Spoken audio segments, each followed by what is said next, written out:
Continue to investigate the tragic loss of life on Tankard Street and Second Line East. Investigators and ourselves are in contact with the family of the victims. The Office of the Chief Coroner is supporting this investigation to provide forensic analysis.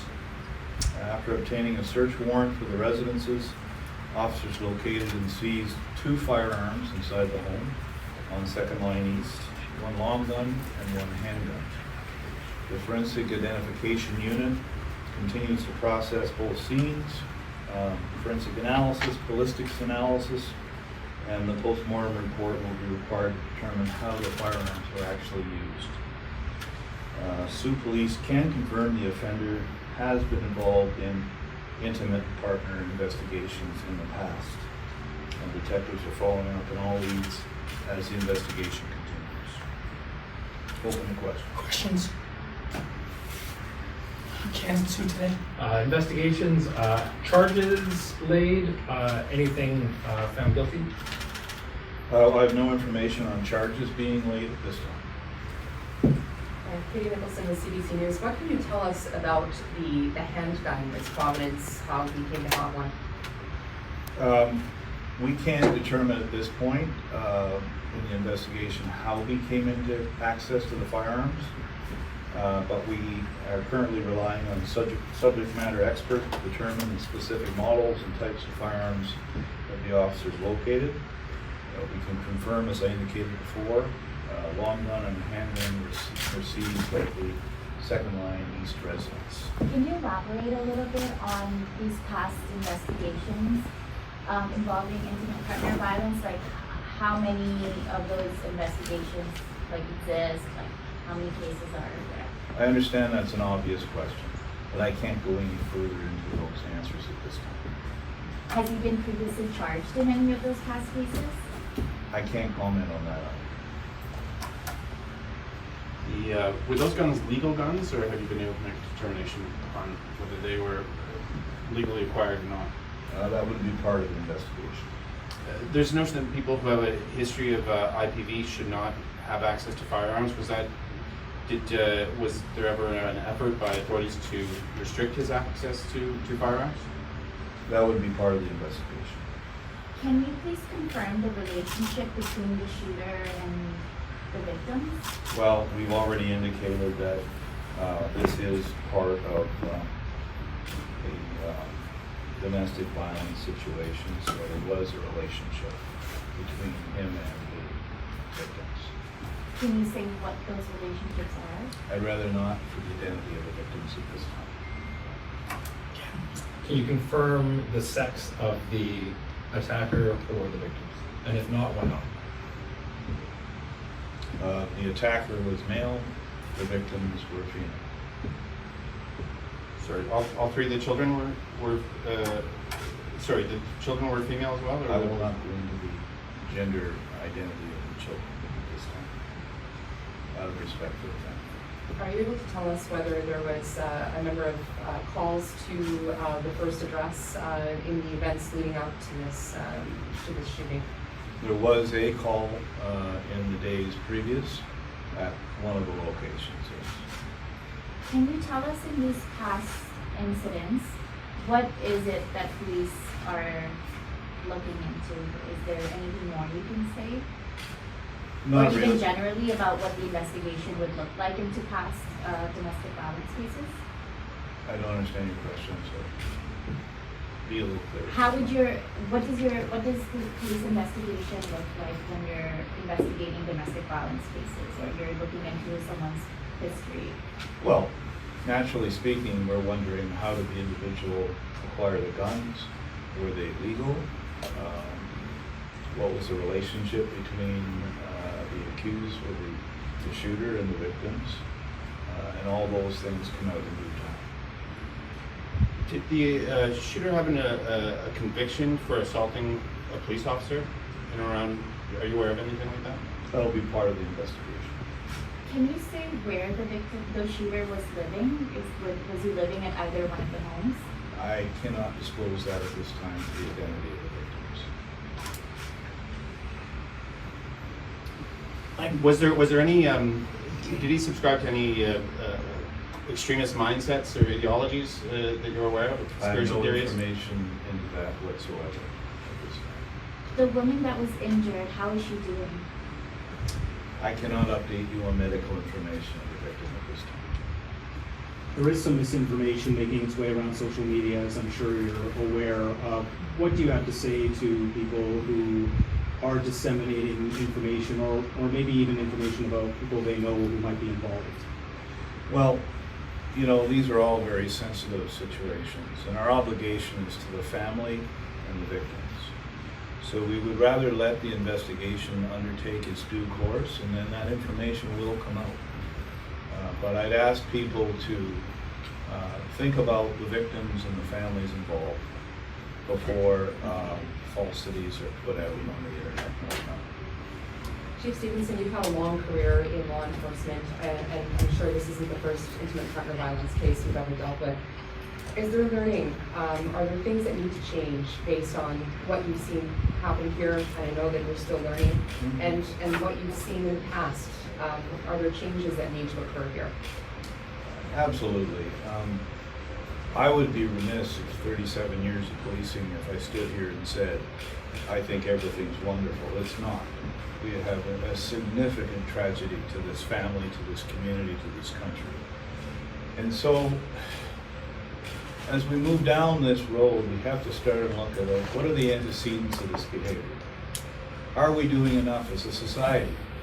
Not simply in law enforcement, but are we doing enough in the schools to teach people respect for others, whether it's gender, whether it's sexual orientation, whether it's race? And as an academic for many years, I've taught courses in this, and I've always said, you know, we have to get to these situations earlier in life and teach respect for people. And my second message is we also have to take care of each other. We have to start to look around and say, is that behavior consistent with reasonableness? Do I see something a little off? And there are a number of services in our communities that can deal with this. And sometimes you need a relationship with those individuals to say, we can help you. But if they go unchecked and unnoticed since the age of 5, then we all bear some responsibility for it. And so to me, to answer your question, it's a holistic answer. We have to start when they're young. We have to make sure services are directed to these folks when they're young. We can't avoid it. It starts in the schools, it starts in the churches, it starts in our social clubs. And we engender respect. And then when we see sickness, we can deal with it. But if we avoid it, this will continue. One of the key recommendations, the first one, in fact, coming out of the Renton County inquest last year, was that intimate partner violence be declared an epidemic in Ontario. What do you think of that? Is that something that should happen? I'm a firm supporter that something has to be done to raise the awareness of the issue. And if it's a matter of putting a label of epidemic on it, then so be it. What it does is it draws attention to the issue that it's not simply a private family matter, it's a societal matter. And to get it treated that way at a higher level of thinking, then maybe we do need to call it something a little more serious than what we refer it to as. And I am supportive of that, both in my role as chief and in my other committees. Chief, have Sioux Police responded to any other previous domestic violence incidents between any of the involved parties? I cannot comment on previous involvement with and what type at this time. And then you did mention a day prior to the homicides, there was a domestic violence call. Was that placed by the second line residents? Was that? We did have a call in relation to an incident at that time that could be perceived as domestic violence. From second line, or was it the other scene? I'll leave that. Did the shooter live in Sault Ste. Marie, or is that a third crime scene being investigated under the auspices of your search warrants? That would be under investigation. What's the end result of this investigation? The deceased, if the attacker is deceased, are you looking at a possible inquest coming up? Do you welcome that? I certainly welcome an inquest into this issue. I think the benefit of an inquest is exactly your question. Let's not let this happen again. So an inquest isn't about blame, an inquest is about how do we find out from stopping this again? And whether it's an inquest or a commission, whether it's the recommendations you spoke about in Renfrew, I think all governments have to look at this situation. And in light of what's happened here, treat it a little bit more seriously. And what that looks like will come out of people a lot smarter than me. Any other questions? Maybe for the woman that was injured, you know, the victims or Yes. loved ones, what kind of supports are available for them in the city? Well, there's a variety of supports in our city. We have a very healthy victim services, shelters, social workers, much like all communities. We're blessed to have a Sault area hospital with a variety of services attached. Just a general sense of how the force is doing, and particularly how this might alter some of the responses to those type of domestic violence calls that you may be getting right now. Well, it's an excellent question, and you know, all police officers in this province are professionals. They come to work, they have their job to do, they're here to help, they're here to protect, they're here to prevent. And I can tell you unequivocally that the Sault Police Service will continue to investigate every inner violence situation appropriately. And this does not change how we move forward.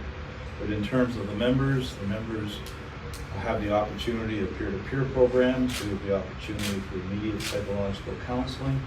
And a lot of the harm from these scenarios actually comes 96 hours after, where you sit back and you wonder, what happened? And you start to process it. And so we're very proactive in this service in making that and ensuring that our members get these services at all costs.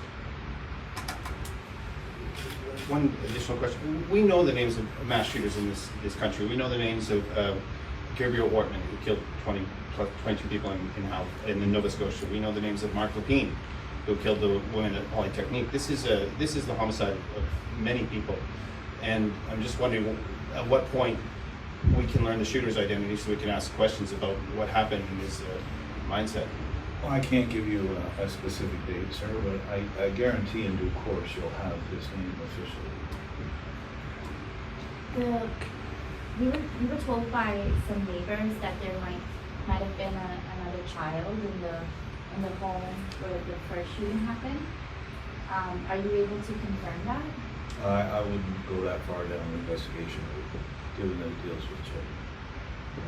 I hope you understand we're doing our best to protect the family. It's been 48 hours. So this is a very difficult time for the community and the family.